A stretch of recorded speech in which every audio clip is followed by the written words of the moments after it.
वृषभ राशि वालों, स्वागत है आप सभी का शिवप्रिया भिंड यूट्यूब चैनल में। बंधुओं, इस पितृपक्ष के प्रारंभ होने से पहले ही स्वयं शनिदेव ने आपके लिए पितृ देवताओं से जुड़ा हुआ एक भयंकर संदेश भेजा है और हमारी बात माने, इस संदेश को भूल कर भी अनदेखा ना करें। इस बात की हम गारंटी देते हैं कि जो भी इस संदेश को देखेगा और इसमें बताई गई बातों को अपने जीवन में उतारेगा, वह इस पितृपक्ष में ही राजाओं जैसा जीवन जिएगा, लाखों करोड़ों का मालिक बन जाएगा और उसके जीवन में हर एक खुशी आ जाएगी। और जो भी ऐसी मूर्खता करेगा कि इस संदेश की अनदेखी करेगा, इसे देखेगा नहीं, इसे जीवन में नहीं उतारेगा, वह निश्चित ही भयंकर से भयंकर तकलीफों को अपने जीवन में महसूस करेगा। क्योंकि बंधुओं, हम यहाँ पर पितृ देवताओं की बात कर रहे हैं और स्वयं शनि देव की बात कर रहे हैं। दोनों ही देवता इतने भयंकर और खतरनाक हैं कि यदि ये किसी से नाराज हो जाएं तो फिर उसे किसी और दुश्मन की, शत्रु की जरूरत नहीं है। ये किसी भी इंसान के जीवन को मिट्टी में मिला देते हैं और यदि ये प्रसन्न हो जाएं तो किसी भी भिखारी से भिखारी को भी करोड़पति बना सकते हैं, राजा बना सकते हैं। इसलिए इस विषय की गंभीरता को जरूर समझें और भूल से भी इस ज्योतिष कार्यक्रम की अनदेखी करने की गलती ना करें, वरना यह आपके जीवन की एक ऐसी महान गलती बन जाएगी जिसकी भरपाई आप जीवन भर नहीं कर पाएंगे। तो जयकारा बोलो माता रानी का, जगत माई महामाई माँ भद्रकाली की जय बोलो, माता रानी के सांचे दरबार की जय बोलो, स्वयं शनिदेव भगवान की जय बोलो, पितृ देवताओं की जय बोलो। बंधुओं, आप तो यह जानते ही हैं कि इस समय शनिदेव अपनी ही राशि में बकरी चाल चल रहे हैं और यह पूरा वर्ष स्वयं शनिदेव को समर्पित है। अब ऐसे में शनिदेव की शक्ति कई गुना बढ़ चुकी है और वे और भी गहराई से आपके ऊपर नजर बनाए हुए हैं। तो ऐसे में होता यह है कि शनिदेव की एक विशेष आदत है कि जब भी किसी जातक के जीवन में कोई विशेष बड़ा अवसर आता है तो शनिदेव उसे किसी न किसी प्रकार से सतर्क अवश्य करते हैं, चेतावनी अवश्य देते हैं कि वह किसी प्रकार की भूल ना कर बैठे। क्योंकि इसका कारण यह है कि शनिदेव न्याय के, कर्म के देवता हैं और यदि जातक किसी प्रकार की भूल कर बैठता है तो फिर उसे दंड देने का काम भी शनिदेव का ही है। तो बाद में जब शनिदेव आपको दंड देंगे तो आप शनिदेव को ही कोसेंगे। इसलिए शनिदेव ने अपना यह स्वभाव बनाया हुआ है कि जब भी किसी जातक के जीवन में किसी विशेष समय की आहट होती है, कोई खास समय आने वाला होता है, तो उस समय के विषय में शनिदेव पहले से ही उसे किसी प्रकार की चेतावनी, सावधानी या संदेश देने लगते हैं। तो अब एक सामान्य इंसान इन संदेशों को कैसे पहचानेगा? इसके लिए कुछ खास संकेत होते हैं जो हम आगे आपको कार्यक्रम में बताने जा रहे हैं। इसी के साथ साथ कौन सा है वह खास संदेश जो शनिदेव आपको देना चाहते हैं और कौन सी है वह बात जो संदेश के माध्यम से आप तक पहुंचाना चाहते हैं। इसी के साथ साथ एक ऐसा शक्तिशाली उपाय जिससे शनिदेव हमेशा हमेशा के लिए आपसे प्रसन्न हो जाएंगे, जिसे हम छाया दान कहते हैं। कई बार हमने इस उपाय के बारे में आपको पहले भी बताया है, लेकिन आप लोग इसके विषय में विस्तार से जानकारी चाहते हैं, हमको मैसेज करते रहते हैं। तो हम इस कार्यक्रम में अंत में आपको उस उपाय के बारे में भी विस्तार से सारी बातें बताएंगे ताकि आप इस उपाय को एक बार अवश्य कर लें और अपने जीवन में शनिदेव के जो नकारात्मक परिणाम हैं उन्हें दूर कर लें। याद रखना मित्रों कि जो भी इंसान शनिदेव का यह छाया दान वाला उपाय करता है, कम से कम उसे तो शनिदेव कभी परेशान नहीं करते हैं। इस उपाय के विषय में हमारे शास्त्रों में भी बहुत वर्णन देखने को मिलता है। कई बड़े बड़े प्रतापी राजा महाराजाओं ने और संत महात्माओं ने भी प्राचीन काल में इस उपाय को किया है। तो इस उपाय को विस्तार से हम आपको बताएंगे। बस बंधुओं, हम चाहते यह हैं कि आप इस ज्योतिष कार्यक्रम को पूरा अवश्य देखें, क्योंकि इस प्रकार के कार्यक्रम बनाने में सचमुच में बहुत मेहनत करनी पड़ती है। हम चुन चुनकर केवल आपके लिए वह महत्वपूर्ण ज्ञान लेकर आते हैं जो केवल और केवल आपके जीवन से जुड़ा हुआ है, आपके जीवन में बदलाव लाने के लिए बेहद महत्वपूर्ण है। बिल्कुल उसी प्रकार जिस प्रकार की मरीज के लिए दवाई बहुत अधिक महत्वपूर्ण होती है। जब मरीज बीमार होता है तो उसे कुछ भी नहीं दिखाई देता, ना ही किसी से बात करना अच्छा लगता है, ना कोई रिश्ते नातेदार अच्छे लगते हैं और ना ही इस संसार की सुंदरता ही उसे अच्छी लगती है। उसे तो केवल अपनी बीमारी से मुक्ति चाहिए होती है और उस समय उसे वही कड़वी दवाई और डॉक्टर के वे इंजेक्शन, सुइयां सब कुछ अच्छी लगती है, क्योंकि उन सब से ही उसे बीमारी से मुक्ति प्राप्त होगी। ठीक उसी प्रकार बंधुओं, हम आपके जीवन में जो कष्ट चल रहे हैं, जो परेशानियां चल रही हैं, उन सब से आपको मुक्ति दिलाने के लिए यह दवाई के रूप में कार्यक्रम लेकर आए हैं। आपको इसे निश्चित तौर पर पूरा देखना ही चाहिए। अगर आपने इसकी अनदेखी की तो निश्चित तौर पर हम आपको भरोसा दिलाते हैं कि यह आपके जीवन की सबसे बड़ी भूल होगी। तो उम्मीद करते हैं कि आप हमारी भावनाओं और हमारी बातों को समझ रहे होंगे और कार्यक्रम को अंत तक अवश्य देखेंगे। तो चलिए आज के इस विशेष बेहद ही महत्वपूर्ण कार्यक्रम की शुरुआत करते हैं। लेकिन उससे पहले माता रानी को तो याद करना ही होगा, क्योंकि बिना माता रानी की कृपा और आदेश के इस संसार में पत्ता भी नहीं हिल सकता है। तो चलिए बंधुओं, जल्दी से कमेंट बॉक्स में लिखिए जय माँ भद्रकाली कृपा करो। एक बार नहीं 3 बार लिखना। साथ ही साथ जय पितृ देवता अवश्य लिखना और जय शनिदेव भी लिखना। बंधुओं, लिखने में क्या जाता है? अब कोई सोचेगा कि लिख देने से होता क्या है, हम लिखें या ना लिखें क्या फर्क पड़ जाता है। लेकिन आप खुद ही सोच कर देखिए कि जब आप लिखेंगे उस समय उस देवता के बारे में आप विचार करेंगे, आपके मन में उस देवता का एक चित्र बनेगा और कुछ आपकी भावनाएं भी जागृत होंगी और इस तरह आपके मन में उस देवता के लिए भक्ति का एक बीज डल जाएगा और एक दिन यही बीज एक पौधा बनेगा और वृक्ष बनेगा, यानी कि आप उस देवता के भक्त बनेंगे, उसके लिए मन में भाव रखने लगेंगे। और जब आपके मन में उस देवता के लिए भाव आ गया तो निश्चित तौर पर उस देवता की कृपा आप तक पहुंचेगी ही पहुंचेगी, क्योंकि देवी देवता आपकी शक्ल सूरत, आपके पहनावे, आपके रहन सहन और आपकी चीजों से आकर्षित नहीं होते हैं, वे आकर्षित होते हैं आपके मन के भाव से। इसीलिए हम बार बार आपसे हर कार्यक्रम में कहते हैं कि कमेंट में लिखिए, कमेंट में लिखिए। कुछ लोग तो लिख देते हैं जो भक्त हैं भगवान के, और कुछ ज्यादा ही बुद्धिमान हैं, अपने आप को बड़ा तेज समझते हैं, वे नहीं लिखते हैं। उन्हें इसमें भी समय की बर्बादी लगती है। खैर, ऐसे लोगों का तो भगवान ही मालिक है, वही देखेंगे कि इनका क्या करना है। फिलहाल आप अपना भाव प्रकट करिए और कमेंट बॉक्स में लिखिए। इसी के साथ साथ बंधुओं, हमारा आपसे एक छोटा सा निवेदन और है कि यदि आप इस चैनल कार्यक्रम पर पहली बार आए हैं तो आप इसे सब्सक्राइब अवश्य कर लें। बगल में जो सब्सक्राइब का बटन है उसे दबा दें। इससे आप न केवल हमारे बल्कि माता रानी के दिव्य परिवार के सदस्य बन जाएंगे। और फिर माता रानी की कृपा आपसे कितनी दूर है, तुरंत ही इसका परिणाम देखिए। आज सब्सक्राइब करिए, परिवार के सदस्य बनिए और कल से ही इसका नतीजा देखिए। प्रत्यक्ष को प्रमाण क्या।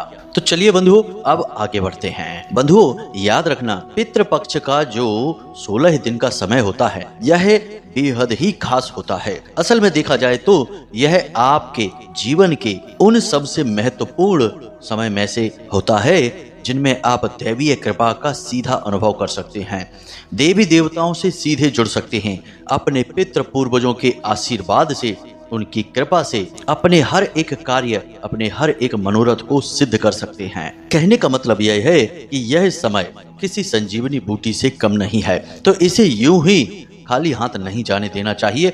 इस समय का आपको भरपूर प्रयोग करना चाहिए।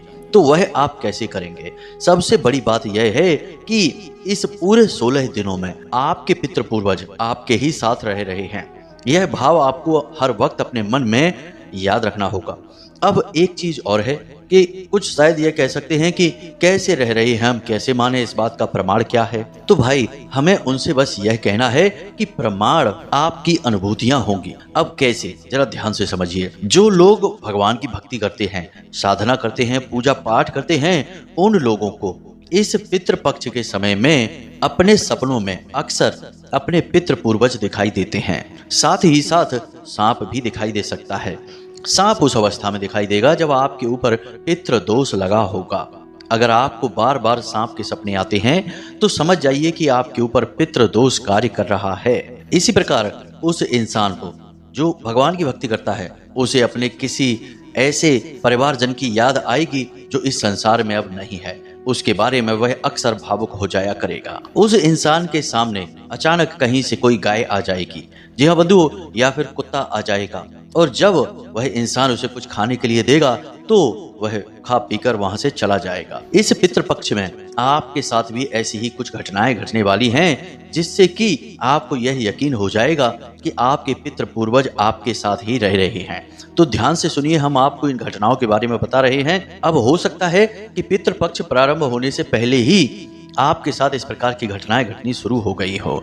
सबसे पहली घटना कि आपके घर के अंदर कोई पक्षी या फिर कोई तितली अचानक से घुस आएगी और आकर थोड़ी देर के लिए आपके घर में रहकर फिर वापस उड़ जाएगी। इसी के साथ साथ आपके घर की मुंडेर पर या छत पर कोई कौवा आकर अवश्य बैठेगा और वह कांव कांव करके चिल्लाएगा भी। ठीक इसी प्रकार आपको रात को 11 बजे से 1 बजे के बीच अचानक आपकी आंख खुल जाएगी और आपको अक्सर ऐसा लगेगा जैसे आपके आसपास कोई है, यानी किसी का आपके आसपास होने का एहसास आपको लगातार बना रहेगा। रात के समय आपको प्यास बहुत लगेगी। इसी के साथ साथ आपको भूख लगनी कम हो जाएगी। जी हाँ बंधु, इस पितृ पक्ष की बात हम कर रहे हैं।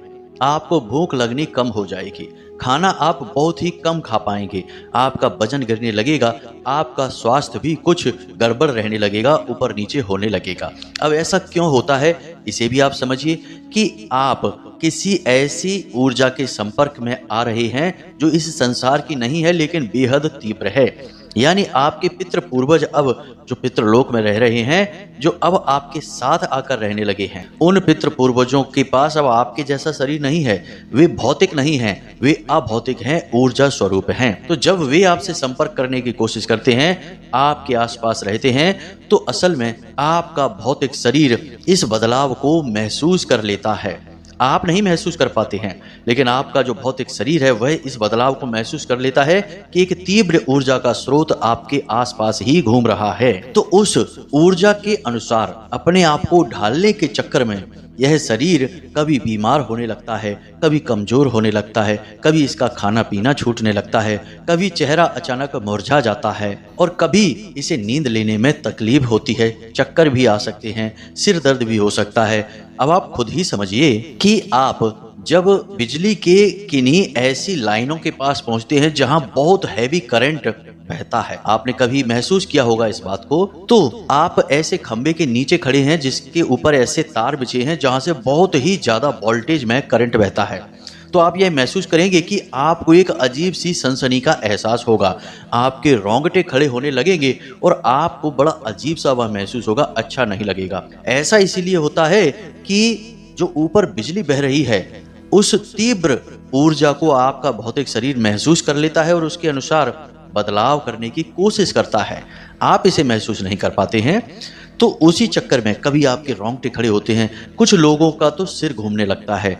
तो ये अनुभव आपको हम इसलिए बता रहे हैं ताकि आप समझ सकें कि हम आपको जो बता रहे हैं वह क्या है। तो आपके जो पितृ पूर्वजों की ऊर्जाएं हैं वे तो उस बिजली के करंट से भी हजारों लाखों गुना अधिक शक्तिशाली हैं। अब शास्त्रों में तो यहाँ तक भी कहा गया है कि पितृ पक्ष के दौरान सूर्य का जो प्रकाश होता है, जो पृथ्वी तक पहुंचता है, उस प्रकाश की हर एक किरण में पितृ देवताओं की ऊर्जा समाहित होती है। तो आप खुद ही अंदाजा लगाइए कि सूर्य से कितना प्रकाश निकलता है, कितनी ऊर्जा है सूर्य के इस प्रकाश में, और उस ऊर्जा के साथ पितृ देवताओं की ऊर्जा सम्मिलित रहती है। तो जब इतनी शक्तिशाली ऊर्जा आपके आसपास रहेगी तो पितृ पक्ष के दौरान आपको इस प्रकार के अनुभव होंगे। अक्सर आपको ऐसा लगेगा जब आप अकेले होंगे तो आपके आसपास कोई है, कभी कभी तो कुछ लोगों को दिख भी जाता है, कोई ना कोई जरा सी एक परछाई दिखेगी, थोड़ी सी आहट सुनाई देगी, कुछ ऐसा जरूर लगेगा आपको कि हर वक्त कोई आपके साथ घूम रहा है। अब हो सकता है कि आपने अब तक इस तरह से कभी सोचा ही नहीं है, तो आपको इस तरीके के अनुभव हुए भी होंगे तो आपने उन्हें सामान्य अनुभव समझकर यूं ही जाने दिया, समझ ही नहीं पाए होंगे। क्योंकि अक्सर ऐसा होता है कि लोगों को हल्का बुखार चढ़ा रहता है, लोग सोचते हैं सामान्य सा बुखार है, लेकिन जब डॉक्टर चेकअप करने के बाद बताते हैं कि भाई आपको तो मलेरिया हो गया है, साथ में टाइफाइड भी है, तब समझ आता है कि अरे भाई हमें तो बड़ा भयंकर बीमारियां हो गई हैं, इनका तो पक्का इलाज लेना ही पड़ेगा।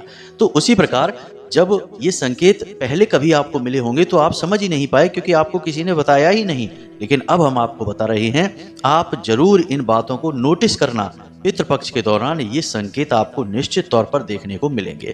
लेकिन अब बात यहाँ पर यही आ जाती है कि जो लोग उल्टे सीधे कार्य करते रहते हैं, कोई शराब पीता है, जुआ खेलता है, उल्टे सीधे व्यसन करता है, अब उसे भला क्यों ऐसे संकेत दिखाई देंगे? ऊर्जाएं तो उसके पास जाएंगी ही नहीं, पितृ पूर्वज तो कभी भूलकर भी उसके पास नहीं जाएंगे। तो ऐसे व्यसनी और कुकर्मी के पास कभी कोई सकारात्मक ऊर्जा नहीं जाती, तो उसे कुछ भी महसूस नहीं होगा। यह महसूस केवल उसे होगा जो शुद्ध है, सकारात्मक है, भगवान की भक्ति करता है और सबके साथ प्रेम से रहता है। जी हाँ बंधुओं, तो ये सारे संकेत हमने आपको बताए हैं। अब ये संकेत आपको मिलने शुरू हुए हैं कि नहीं, आप हमें कमेंट करके अवश्य बताना। हमें पूरा भरोसा है कि आपको निश्चित तौर पर ये संकेत देखने को मिल रहे हैं। इसी के साथ साथ अब हम आपको बताते हैं कि शनिदेव आपको कौन सा संदेश दे रहे हैं, इसे आपको जानना बेहद आवश्यक है। तो अब ध्यान से सुनिए, शनिदेव का स्वभाव क्या है। शनिदेव का स्वभाव बहुत ही सरल है। प्रेमियों के साथ हद से ज्यादा प्रेम और दुष्ट और दुष्कर्मियों के साथ हद से ज्यादा क्रूर। जी हाँ बंधुओं, दोनों ही चीजें शनिदेव के पास हद से ज्यादा हैं। इसीलिए आपने यह देखा होगा कि शनिदेव यदि किसी के पीछे पड़ जाएं तो उसका जीना भी मुश्किल कर देते हैं। एक जातक से हमारी बात हो रही थी, तो असल में उनका ट्रक का बिजनेस था, यानी ट्रांसपोर्ट का बिजनेस था। तो उनके ऊपर जब शनिदेव के दुष्प्रभाव पड़ने शुरू हुए तो उनकी स्थिति तो इतनी खराब हो गई कि उनके पास 4-5 गाड़ियां थीं। हर दिन एक गाड़ी खराब होती थी, एक ठीक कराते तो दूसरी ठीक कराते तो तीसरी, इस तरह नंबर लगा ही रहता था। कई बार तो ऐसा होता था कि एक ही गाड़ी एक बार ठीक करा दी, जरा सा चलने के बाद फिर खराब हो गई, दोबारा ठीक करा रहे हैं। यानी कि वे इतने परेशान हो गए कि वे हमसे बोले, गुरुजी महाराज, हमें तो ऐसा लगता है जैसे कोई जानबूझकर हमारे पीछे पड़ा है। हमने इतनी तकलीफ काम धंधे में आज तक कभी महसूस नहीं की। अब तो ऐसा लगता है जैसे कि कोई दीवार वर्कर सामने खड़ा हो गया है, आगे बढ़ने ही नहीं दे रहा है। फिर हमने जब विस्तार से उनसे बातें की, उनकी कुंडली का आकलन किया, उन्हें समझा, तो हमें समझ आया कि भाई आपके ऊपर तो शनिदेव की कुदृष्टि है। अब आपको कुछ जरूरी कार्य करने होंगे। हमने उन्हें छाया दान के विषय में बताया। उन्होंने 8 शनिवार छाया दान किया और आप यकीन नहीं मानेंगे कि जैसे उनके धंधे में रुकावटें आ रही थी, वैसे ही अब उनके काम धंधे में सरलता आ गई है। व्यापार भी आसानी से चलने लगा है। अब ये सारी चीजें काम कैसे करती हैं, इसके लिए हम आपको लिखित में तो प्रमाण नहीं देंगे, क्योंकि हर बात को लिखित में मांगने वाले मूर्ख होते हैं। उन्हें हर बात पर शक होता है। ऐसे शक्की और बहमी से हम कोई बात नहीं करना चाहते हैं, लेकिन हम आपसे कह रहे हैं कि ये उपाय काम करते हैं और इनके प्रमाण हमारे पास हैं। अगर आपको इन उपायों की शक्ति जाननी है तो करके देख लीजिए। जब आप करेंगे तो आप खुद ही जान जाएंगे। मानने से बेहतर है जान जाना। तो कर लीजिए, खुले हैं हम तो आपको सारी चीजें बता ही रहे हैं। आप इन उपाय को एक बार करके अवश्य देखना। शनिदेव की जो भी नकारात्मक प्रभाव आपके ऊपर हैं वे अपने आप हट जाएंगे। स्वयं शनिदेव हटाएंगे उन उपायों को। लिख कर रख लीजिए। तो अब ध्यान से सुनिए, आपको हम बताते हैं शनिदेव के द्वारा दिया जाने वाला वह महत्वपूर्ण संदेश। तो जैसा कि हमने आपको कहा कि शनिदेव का स्वभाव है, वे जैसे के तैसे में विश्वास रखते हैं। खराब के साथ खराब और अच्छे के साथ अच्छा। अब कोई भी इंसान यह नहीं चाहता कि वह अपने जीवन में कुछ बुरा परिणाम भुगते, यानी परेशानी और कष्ट में जिए। सभी अच्छे से जीना चाहते हैं, आप भी जीना चाहते हैं। तो बस शनिदेव आपसे बस यही कहना चाहते हैं कि जितने भी आपके जीवन में गलत काम हैं, नकारात्मकताएं हैं, उन्हें इसी वक्त उठाकर बाहर फेंक दो, क्योंकि यह समय पितृ देवताओं का समय है। अब पितृ देवता आपसे क्या उम्मीद करेंगे? पितृ देवता यानी आपके पिता, आप कह सकते हैं आपके पिता के भी पिता होंगे या आपके पूर्वज, जो सबके यानी आपके परिवार में आपके दादा परदादा। तो एक पिता अपने पुत्र से क्या चाहता है कि वह हमेशा अच्छे मार्ग पर चले, अच्छाई के साथ रहे और तरक्की प्राप्त करे। याद रखना कि तरक्की हमेशा सच्चे और अच्छे मार्ग पर चलकर ही मिलती है। कुछ महामूर्खों ने ऐसे भी प्रपंच समाज में फैला रखे हैं कि 2 नंबरी काम करने वाले ही कामयाब होते हैं, लेकिन ऐसे प्रपंची ना तो कभी कामयाब हो पाते हैं और ना ही कभी 1 नंबरी और 2 नंबरी बन पाते हैं। बस वे 0 नंबरी बने रहते हैं और दूसरों को जरूर भटकाते रहते हैं, सद्मार्ग पर चलने से रोकते रहते हैं। तो आपको ऐसी फिजूल की बातें नहीं माननी है। सबसे पहला काम आपको क्या करना है, ध्यान से सुनिए। आपके घर में यदि कोई नकारात्मक वस्तु है, जो कि अक्सर बहुत सारे लोगों के घर में होती है, जैसे कि शराब। अगर आपके घर में किसी भी प्रकार की शराब रखी हुई है तो उसे पितृपक्ष से पहले ही उठाकर बाहर फेंक दीजिए। इसी प्रकार नशे का कोई भी सामान आपके घर में यदि रखा हुआ है, उसे तुरंत उठाकर बाहर फेंक दीजिए। दूसरा, आपके घर में यदि कोई टूटे फूटे बर्तन हैं आपके रसोई घर में, ध्यान से देखिए। कभी कभी ऐसा होता है कि गिलास स्टील का थोड़ा सा चटक जाता है, कप थोड़ा सा टूट जाता है, या फिर कोई बर्तन जो बहुत पुराना हो गया है उसमें छोटे छोटे छेद हो जाते हैं। आप तब भी उसे अपने रसोई घर में रखे रहते हैं। ऐसे बर्तन आपके जीवन में भयंकर नकारात्मकता के कारक होते हैं।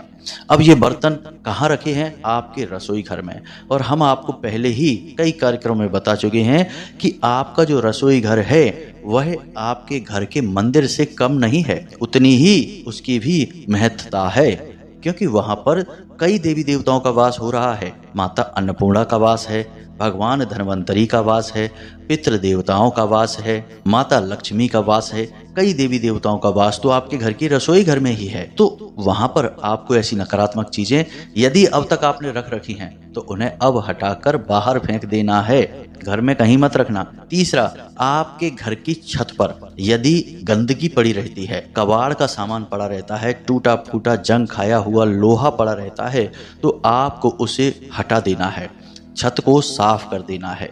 याद रखना कि आपके घर की जो छत है वह असल में राहु है, और राहु आप स्वयं अपने हाथों से खराब कर बैठेंगे।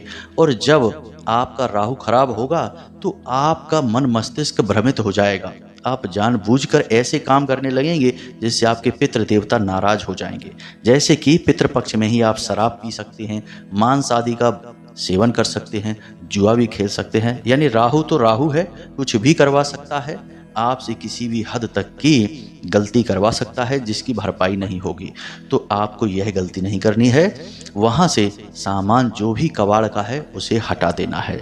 इसी के साथ साथ आपको एक छोटा सा कार्य और करना है जो पूरे पितृपक्ष चलता रहेगा। आज आप इस कार्यक्रम को सुन रहे हैं तो आज से ही इस कार्य को करना शुरू कर दें या कल से शुरू करें। कार्य क्या है, ध्यान से सुनिए। एक दीपक सरसों के तेल का, मिट्टी का दीपक होना चाहिए। वह आपको पूरे पितृपक्ष में अपने घर के नैऋत्य कोण में जलाना है। अब नैऋत्य कोण क्या है इसे ध्यान से समझिए और इसकी ठीक लोकेशन को भी जानना आवश्यक है। किसी अन्य दिशा में आप इस दीपक को जला देंगे तो इसके नकारात्मक परिणाम भी आपको मिलेंगे। तो कैसे जानना है? तो आपके घर में जो 4 दिशाएं हैं, पूर्व, पश्चिम, उत्तर, दक्षिण, इसमें आपको क्या करना है कि आपकी जो पश्चिम दिशा है और दक्षिण दिशा है, अब दक्षिण दिशा से पश्चिम दिशा की ओर चलिए। तो इसमें जैसे ही आप थोड़ा सा झुकेंगे पश्चिम दिशा की ओर, उसे ही नैऋत्य कोण कहा जाएगा। वैसे ठीक नैऋत्य कोण तो दक्षिण और पश्चिम के बीचों बीच का जो कोण होता है, कोना होता है, उसे कहा जाता है। लेकिन आपको उससे थोड़ा पहले ही, कुछ डिग्री पहले ही रुक जाना है। वही है आपके पितृ पूर्वजों का स्थान, उसे पितरों की दिशा भी कहा जाता है। तो आपको सरसों के तेल का मिट्टी का एक दीपक वहां प्रतिदिन शाम के समय जलाना है। दीपक में 2 बाती होनी चाहिए। इस दीपक को अपने पितरों के नाम से आप प्रतिदिन जलाएं। इसी के साथ साथ आपके घर की जो रसोई है, रसोई में पानी का कोई बर्तन तो होगा ही, जैसे कि मिट्टी का घड़ा होगा या फिर स्टील का कोई बर्तन होगा जिसमें से पूरा घर पानी लेकर पीता है। यदि कुछ नहीं है तो फिल्टर तो होगा ही। तो आपको क्या करना है कि पानी का जो बर्तन है उस बर्तन के ऊपर एक कटोरी में थोड़ा सा आटा रखना है और उस आटे के ऊपर आपको मिट्टी का एक दीपक रखना है और उसमें गाय का घी डालना है और 1 बाती का एक दीपक जलाना है। जी हाँ बंधुओं, यह दीपक भी पितृ देवताओं के नाम से ही होगा। दोनों ही स्थानों पर पितृ देवताओं की ऊर्जा रहती है। इन 2 दीपकों को आपको जलाने से आपको जबरदस्त लाभ प्राप्त होंगे। पितृ देवता जैसे ही आगमन करेंगे आपके घर में, तुरंत आपसे प्रसन्न हो जाएंगे और आपको आशीर्वाद देने लगेंगे। अब खाली यही नहीं होता कि हमने साल भर में एक दिन बस श्राद्ध खिला दिया, कन्या को खिला दी, ब्राह्मणों को खिला दिया और हमारा श्राद्ध कर्म पूरा हो गया, अब पितृ हमसे खुश हो जाएंगे। नहीं भाई, ऐसा नहीं होता है। पितृ हर वक्त आपको देख रहे हैं तो आपको हर वक्त उन्हें प्रसन्न करने की कोशिश करनी चाहिए, तभी तो उन्हें भी ऊर्जा प्राप्त होगी और आपका जीवन भी सुंदर होगा, क्योंकि वे आपको आशीर्वाद देंगे। तो ये सारे कार्य आपको करने हैं और क्या नहीं करना है हमने यह भी बता दिया है। अब हम आपको बता रहे हैं शनि देव को हमेशा के लिए प्रसन्न करने वाला छाया दान वाला उपाय। ध्यान से समझिए। शनिवार के दिन आपको शनि देव के मंदिर में जाना है। 2 दीपक आपको लेकर जाने हैं। एक दीपक मिट्टी का होगा छोटा सा और दूसरा भी मिट्टी का ही दीपक है लेकिन वह बड़ा होगा। तो सरसों का तेल भी आपको साथ ले जाना है और रुई की बाती भी घर से बनाकर ले जानी है। अब जब आप घर से बाहर निकलें तो किसी को बताएं ना कि आप कहाँ जा रहे हैं, क्या करने जा रही हैं। घर से बाहर निकलने का समय आपका होगा रात्रि को 9 बजे के आसपास। शनिवार के दिन ही आप इस कार्य को करेंगे, याद रखना। और आप पहले शनिवार को जब मंदिर जाएं इस उपाय को करने के लिए, तो ऐसी अपनी चप्पलें पहनकर या जूते पहनकर जाएं जो थोड़े से पुराने हो गए हों, टूटे फटे हों, क्योंकि आपको उन्हें वहीं छोड़कर आना है। तो आप ध्यान से समझें सारे उपाय को। आप मंदिर पहुंचेंगे, शनिदेव के मंदिर में जाएंगे। याद रखें कि शनिदेव का यदि शिला स्वरूप मौजूद है तो सर्वोत्तम है। यदि शनिदेव के मंदिर में मूर्ति है तो उस मूर्ति की आंखों से आंखें ना मिलाएं, नीचे ही अपनी नज़र रखें। शनिदेव के दर्शन करने की कोशिश ना करें। शनिदेव के दर्शन करने से आपको कोई लाभ प्राप्त नहीं होगा, आपका नुकसान ही हो जाएगा, क्योंकि शनिदेव की दृष्टि हमेशा वक्री होती है। तो अब आपको नज़रें नीचे रख के ही अपना सारा कार्य करना है। शनिदेव की मूर्ति के ऊपर सरसों का तेल चढ़ाने की भूल ना करें। बहुत से लोग इस मूर्खता को करते रहते हैं और दंड भोगते रहते हैं। सरसों के तेल से शनिदेव को नहलाने से कोई लाभ नहीं है। वह तो शिला स्वरूप के लिए बना नियम है, लेकिन मूर्ति स्वरूप में ऐसा नहीं किया जाता, इससे दोष लगता है। अब आपको क्या करना है, ध्यान से सुनिए। पहला दीपक छोटा वाला आपको सरसों का तेल का शनिदेव के सामने जलाना है और वहीं पर बैठकर आपको ओम सम शनिश्चराय नमः इस मंत्र का जाप करना है। आपको जाप इतना करना है कि कम से कम 21 मंत्रोच्चारण तो हो ही जाएं। उससे अधिक भी हो जाएंगे तो कोई समस्या नहीं है। इसके बाद आपने जो बड़ा दीपक लेकर आए हैं घर से मिट्टी का, उस दीपक को शनिदेव के सामने रखना है और उस दीपक को पूरा सरसों के तेल से भर देना है। अब पूरा जब वो भर जाएगा तो फिर आपको झांक कर अपनी अक्ष को उस दीपक में देखना है और उसके बाद उस दीपक को शनिदेव की तरफ थोड़ा सा खिसका देना है और शनिदेव से कहना है कि हे भगवान, हमने अपनी छाया आपको दान की है। अब हम चाहते हैं कि आप हमारी सहायता करें और हमारे जीवन से सारे कष्ट समाप्त कर दें। याद रखना कि शनिदेव की माता का नाम भी छाया देवी है, इसलिए शनिदेव को छाया दान अत्यंत प्रिय है। तो आपने इसे छाया दान की प्रक्रिया के तौर पर कर दिया। अब शनिदेव की मूर्ति के फेरे भी नहीं लगाए जाते हैं, आपको नहीं लगाना है। शनिदेव के मंदिर के जाने के बहुत ही खास नियम है जो बहुत कम लोगों को पता है। याद रखना कि शनिदेव कोई सामान्य देवता नहीं है, इसीलिए उन्हें कभी घर में भी नहीं रखा जाता है, ना ही उनकी फोटो, ना ही उनकी मूर्ति। तो जब देवता सामान्य नहीं है तो उनके पूजा पाठ के नियम सामान्य कैसे हो जाएंगे? लोग समझते नहीं हैं, बस यूं ही अंधों की तरह उनकी पूजा किए जा रहे हैं और पुण्य की जगह पाप अपने ऊपर लादे जा रहे हैं। तो आपको अब कुछ भी नहीं करना है, सीधे वहां से खड़े होना है, सिर झुकाकर रखना है, कंधे नीचे रखने हैं, हाथ अपने पीठ की ओर यानी पीछे रखने हैं और उसके बाद उन्हीं पैरों से उल्टे वापस लौटना है। शनिदेव को अपनी पीठ नहीं दिखानी है। जो भी जूते चप्पल आप पहन कर आए हैं उन्हें शनिदेव के मंदिर के बाहर ही छोड़कर सीधे वापस नंगे पैर घर आ जाना है। घर आते समय ध्यान रखें कि किसी से कोई बात न करें, एक भी शब्द किसी से ना बोलें। कोई आपको बुलाए भी तो आप उसे जवाब ना दें और पीछे मुड़कर ना देखें भूल कर भी। सीधे घर आकर अपने घर में प्रवेश करके अपने हाथ मुंह पैर धोएं और उसके बाद ही अपने कमरे में जाएं, अपने कार्यों में लगें। यही है छायादान। आपको कम से कम 8 शनिवार यह छायादान करना चाहिए। अब कुछ लोग कहते हैं कि गुरुजी हम लगातार सभी दिनों में छायादान कर दे तो कैसा रहे? अरे भाई, जिसका जो दिन है, जो नियम है, जो समय है, वह तो मानना पड़ेगा। हम अपनी मन मर्जी से कुछ भी नहीं कर सकते। तो छायादान का दिन शनिवार ही होता है। 8 शनिवार आप इस कार्य को करके देखिए, जीवन ना बदल जाए तो फिर कहना। जी हाँ बंधु, हम गारंटी देते हैं आपको, क्योंकि जितने भी आज के समय में जीवन में लोगों के दोष हैं उनमें बहुत सारे दोष तो शनिदेव के क्रोध की वजह से उत्पन्न हो रहे हैं। तो उम्मीद करते हैं कि जो बातें हमने आपको बताई हैं वे आपको अच्छी तरह से समझ में आ गई होंगी। अब आप इन बातों का प्रयोग करिए और अपने जीवन को बदल डालिए। यदि कोई प्रश्न आपके मन में उठे तो आप हमसे कमेंट करके पूछ सकते हैं या फिर डिस्क्रिप्शन में दिए गए व्हाट्सएप नंबर पर मैसेज करके भी पूछ सकते हैं। इसी के साथ साथ आज की इस वीडियो को विराम देते हैं। हमेशा हंसते रहिए, मुस्कुराते रहिए, सकारात्मक रहिए और दिन में एक बार मंदिर अवश्य हो आइए, वहीं से आपका उद्धार होगा। मिलते हैं अगले ज्ञानवर्धक कार्यक्रम में। प्रेम से बोलिए जय माई की, जय मां भद्रकाली, जय पितृ देवता, जय शनिदेव। धन्यवाद।